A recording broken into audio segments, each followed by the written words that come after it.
Morning बच्चों, आज हम करेंगे सामाजिक विज्ञान कक्षा 7 के लिए लेसन नंबर 1 और बुक का नाम है हमारा पर्यावरण।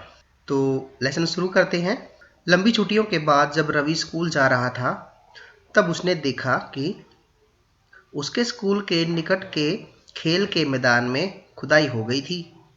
वही एक मैदान उनके खेलने के लिए वहां पर था। लोगों ने बताया कि वहां अनेक फ्लैटों वाली एक बड़ी इमारत बनेगी।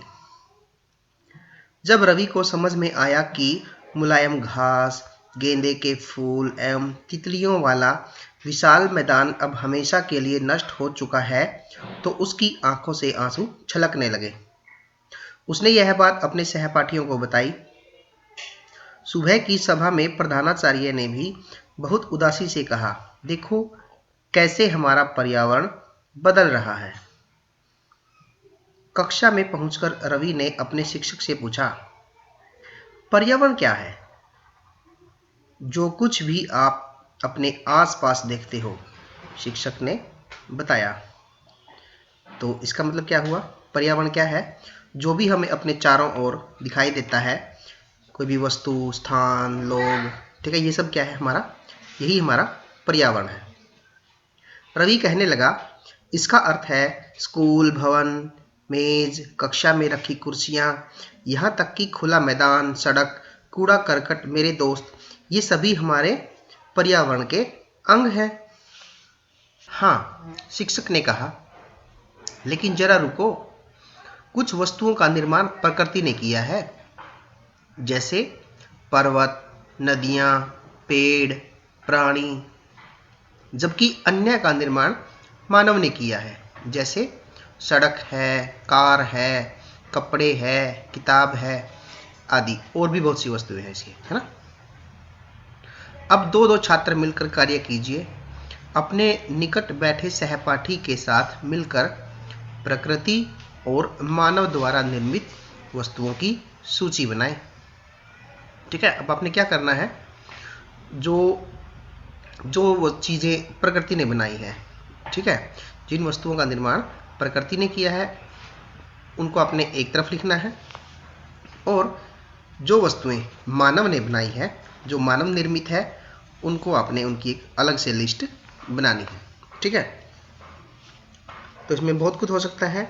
प्रकृति ने बहुत सी चीज़ें बनाई हैं, है ना, और मानव ने भी बहुत सी चीज़ें बनाई हैं, तो वो सब आपने यहाँ पर लिखनी है। रवि, परमजीत, जैसी, मुस्तफ़ा, आशा सभी यह सूची बनाने के लिए उत्सुक थे।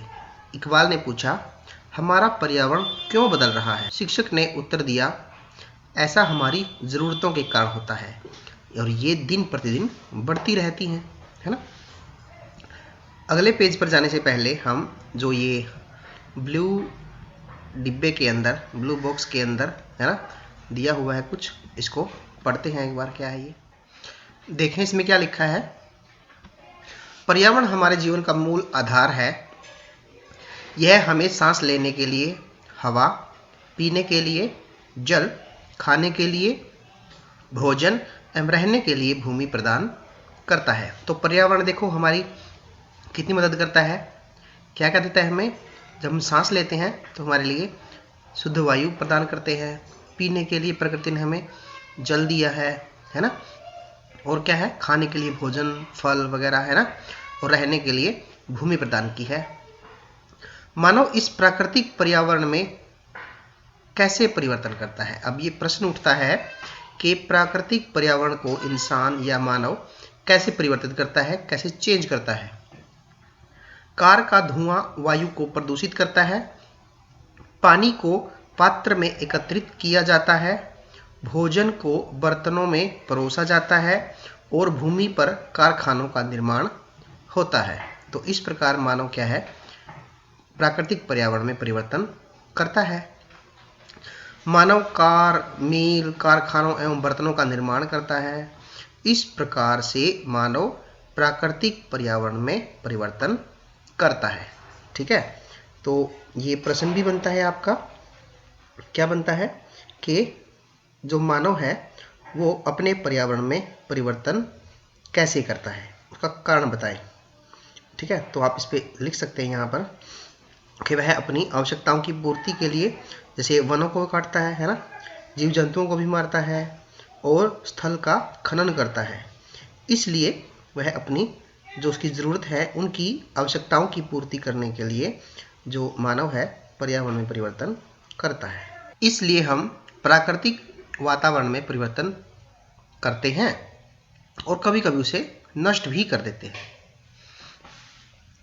ऊपर के वार्तालाप से आप समझ गए होंगे कि किसी भी जीवित प्राणी के चारों ओर पाए जाने वाले लोग, स्थान, वस्तुएं एवं प्रकृति को पर्यावरण कहते हैं। तो आप इन जो पंक्तियों को ना अंडरलाइन कर ले पेंसिल से अपने, ठीक है। ये पंक्तियां आपके लिए एक उत्तर का निर्माण करेंगे, है ना, जिसका प्रश्न क्या बनेगा कि पर्यावरण कैसे कहते किसे हैं, पर्यावरण किसे कहते हैं। तो क्या बोलेंगे हम कि पर्यावरण किसे कहते हैं। तो हम इसका उत्तर क्या देंगे कि किसी भी जीवित प्राणी के चारों ओर पाए जाने वाले लोग, स्थान, वस्तुएं एवं प्रकृति को पर्यावरण कहते हैं। ठीक है, तो ये लाइन आप अंडरलाइन कर लें और इसको लिख भी लें। अब पर्यावरण का हमें पता लग गया है। अब हम जानते हैं कि पर्यावरण के घटक कौन कौन से हैं। तो पर्यावरण के प्रमुख घटक मुख्यतः कितने हैं? 3। इनको 3 वर्गों में बांटा जा सकता है। सबसे पहला क्या है? प्राकृतिक। दूसरा क्या है? मानव निर्मित। और तीसरा क्या है? खुद मानव पर्यावरण। अब ये कैसे है देखते हैं। प्राकृतिक पर्यावरण में क्या क्या चीज़ें आती है? जल, जिसको जलमंडल कहते हैं, और दूसरा वायु, हवा, जिसको वायुमंडल बोलते हैं, स्थल, भूमि, यानी इसको स्थल मंडल कहते हैं, और सजीव यानी कि जैवमंडल। जैवमंडल मतलब जो स्थल, जल और वायु मिलकर जीवन को जो संभव बनाते हैं, वो जैवमंडल। मानव निर्मित क्या है? इमारतें हैं, है ना, बड़ी बड़ी इमारतें हैं, पार्क है, ये मानव ने बनाए हैं ना। पुल है, सड़क है, उद्योग, कारखाने, है ना, और बड़े बड़े स्मारक जैसे कुतुब मीनार, लाल किला, है ना। और मानव का जो पर्यावरण है वो क्या है? इसके अंतर्गत व्यक्ति, है ना, परिवार, समुदाय, धर्म, शैक्षिक और क्या है, आर्थिक और राजनीतिक स्थिति, ये है पर्यावरण के 3 घटक। कौन कौन से हैं? प्राकृतिक पर्यावरण, मानव निर्मित पर्यावरण और मानव पर्यावरण। ये हो गए हमारे पर्यावरण के घटक 3 थे। उसके बाद हमें पर्यावरण की परिभाषा का भी पता लग गया है, और यह प्राकृतिक एवं मानव निर्मित परिघटनाओं का मिश्रण होता है ना। कौन? पर्यावरण। प्राकृतिक पर्यावरण में पृथ्वी पर पाए जाने वाली जीवीय एवं अजीवीय दोनों परिस्थितियां सम्मिलित है। अब ये जीवीय और अजीवीय ये क्या है इसमें? प्राकृतिक पर्यावरण में। जीवीय यहाँ पर देखो क्या लिख रखा है, ये सजीव प्राणियों का संसार, जैसे पादप एवं जंतु। तो जितने भी प्राणी सांस लेते हैं, जो बढ़ते हैं, वही सब क्या कहलाते हैं? जीवीय। ठीक है, जो पादप एवं जंतु इसके अंदर आ गए। अजीवीय कहते हैं जो निर्जीव पदार्थ का संसार, जैसे स्थल है ना, पत्थर है, वो क्या है? वो अजीवीय। तो प्राकृतिक पर्यावरण में जो पृथ्वी पर पाए जाने वाली जीवीय और अजीवीय दोनों परिस्थितियां सम्मिलित है, जबकि मानवीय पर्यावरण में मानव की परस्पर क्रियाएं, उसकी गतिविधियां एवं उसके द्वारा बनाई गई रचनाएं सम्मिलित है। समझ में आ गया ना ये प्राकृतिक और मानव पर्यावरण। आगे देखते हैं क्या है इसमें। आगे पढ़ने से पहले हम यहाँ पर देखते हैं शब्द उत्पत्ति। पर्यावरण यानी एनवायरनमेंट शब्द की उत्पत्ति फ्रेंच शब्द, यानी कि फ्रेंच जो भाषा है उसके शब्द एनवायरोनेर, यानी या इसको बोलते हैं एनवायरोनेर से हुई है, जिसका अर्थ है पड़ोस। ठीक है, तो हमारे जो आस पड़ोस में सारी चीज़ें हैं वो सब पर्यावरण है। ठीक है, तो हम पढ़ते हैं प्राकृतिक पर्यावरण के बारे में। भूमि, जल, वायु, पेड़ पौधे एवं जीव जंतु मिलकर प्राकृतिक पर्यावरण बनाते हैं। समझ में आ गया ना? इस लाइन को अंडरलाइन कर ले आप, ये बहुत इंपॉर्टेंट है। भूमि, जल, वायु, पेड़ पौधे एवं जीव जंतु मिलकर प्राकृतिक पर्यावरण बनाते हैं। अगर आपसे कोई पूछे प्राकृतिक पर्यावरण क्या है तो आप यहाँ से इसको नोट करके बता सकते हैं। स्थल मंडल, जल मंडल, वायुमंडल एवं जैव मंडल, इससे तो आप पहले से ही परिचित होंगे, है ना? आइए अब इनके संबंध में कुछ और तथ्यों की जानकारी प्राप्त करते हैं। सबसे पहले है स्थल मंडल। स्थल मंडल क्या होता है? पृथ्वी की ठोस परपटी या कठोर ऊपरी परत, उसको हम क्या बोलते हैं? स्थल मंडल। तो सबसे ऊपर जो पृथ्वी की परत है, जो हमारी पृथ्वी है, गोल है, उसके ऊपर की जो क्या है? परत, उसको क्या बोलते हैं? परपटी, ठोस परपटी या स्थल मंडल, उसी को हम कहते हैं। यह चट्टानों एवं खनिजों से बना है ना?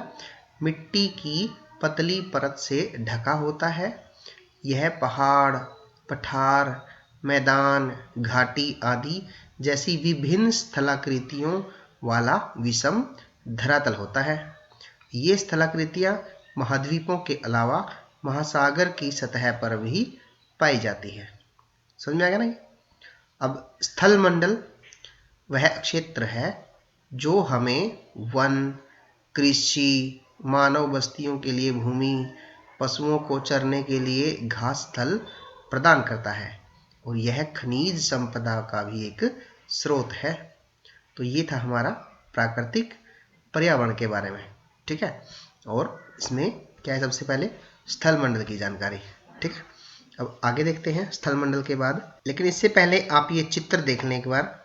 चित्र में जो दिखाया गया है ये क्या है? जल है, हम इनको बोलेंगे जल मंडल। ये हमारी वायु, जो हवा जहाँ पर चलती है, वायुमंडल, ठीक है?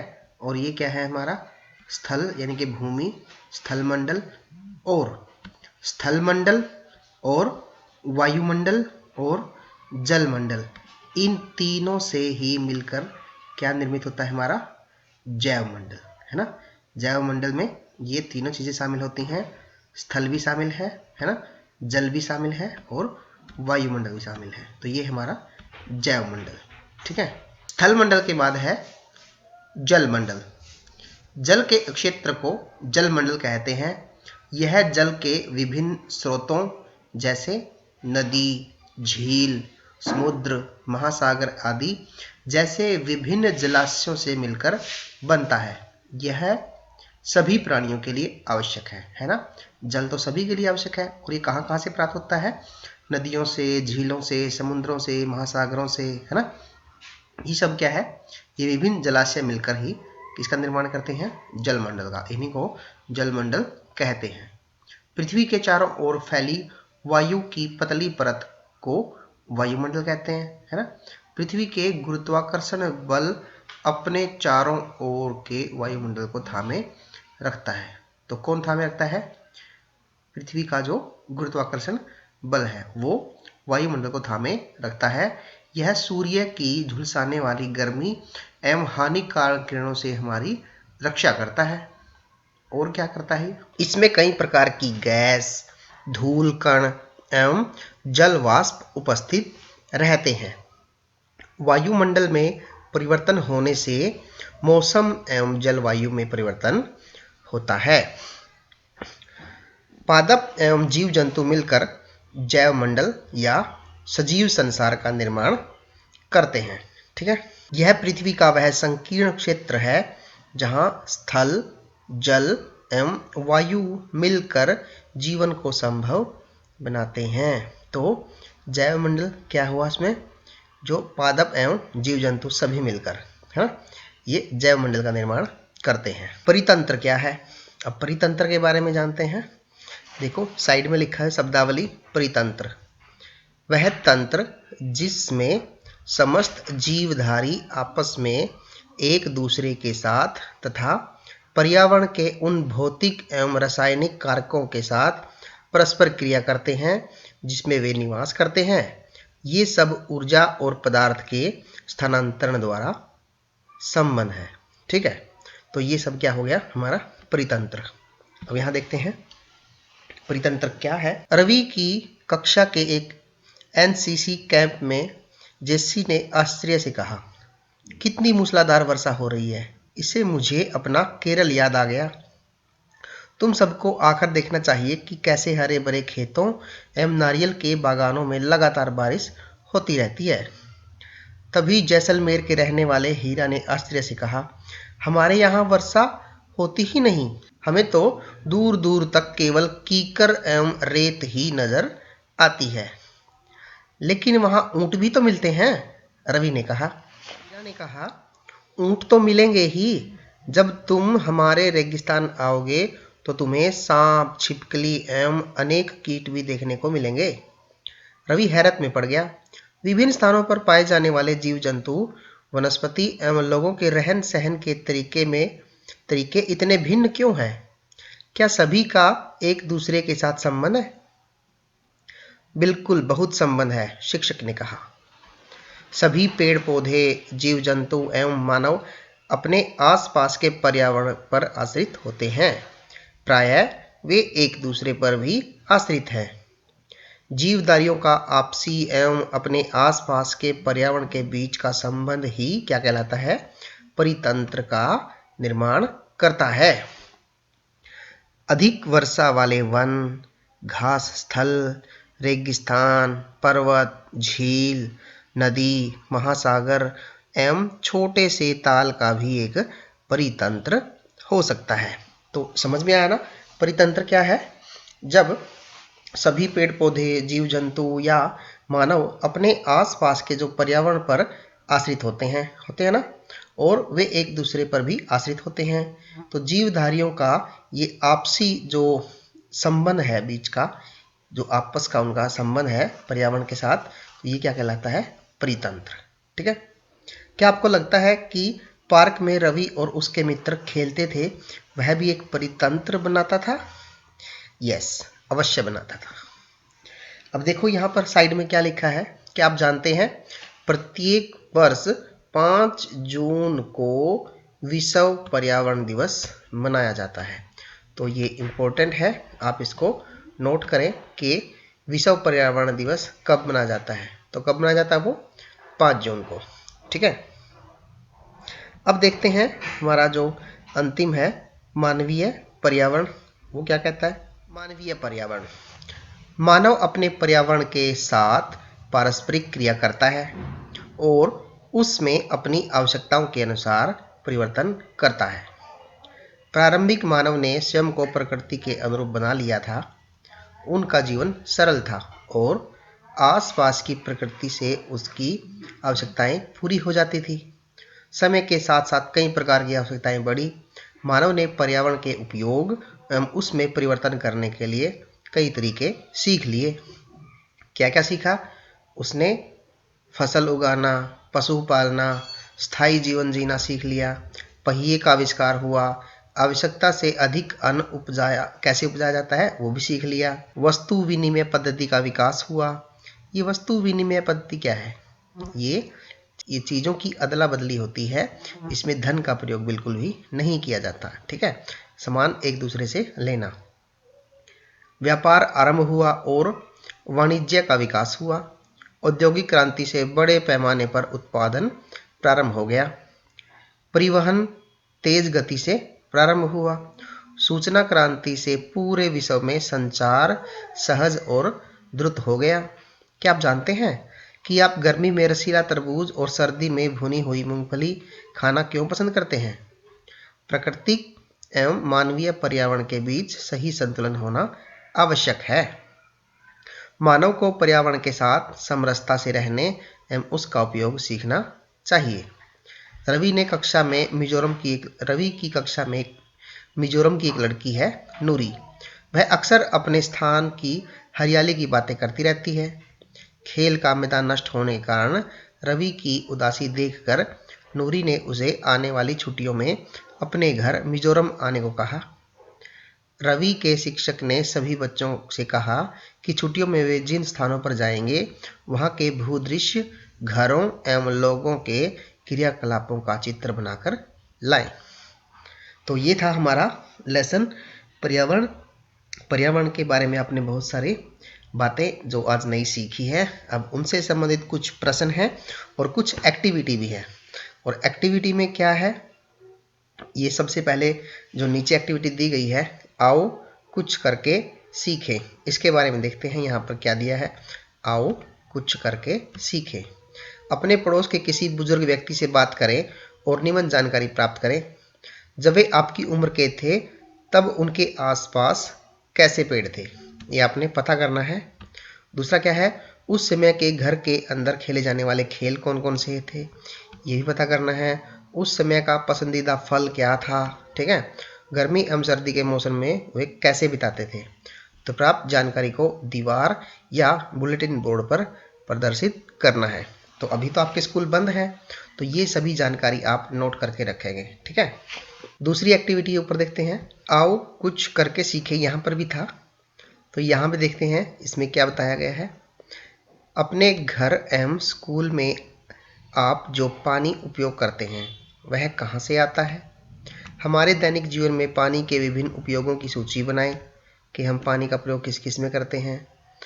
क्या आपने किसी को पानी व्यर्थ करते देखा है और कैसे देखा है, ये सब आपने नोट करना है। आओ कुछ करके सीखे नीचे भी है, देखो इसमें क्या है। स्कूल जाते समय आसमान को देखें, ध्यान दें कि दिन कैसा है, वर्षा हो रही है, आसमान में बादल है, तेज धूप है या कोहरा इत्यादि है, ये सब आपने नोट करना है, ठीक है। तो अभी तो स्कूल नहीं है, तो आप घर पर ही आपके जो आपको आपका वातावरण में दिखाई दे रहा है, आपके वातावरण में, वो सब आपने लिखना है कि आज का मौसम कैसा है। तो बच्चों, ये लेसन था हमारा, कंप्लीट होता है। इसके कुछ प्रश्न हैं वो आप देख लेंगे। इस वीडियो को लाइक करें, हमारे चैनल को सब्सक्राइब कर बेल आइकन जरूर प्रेस करें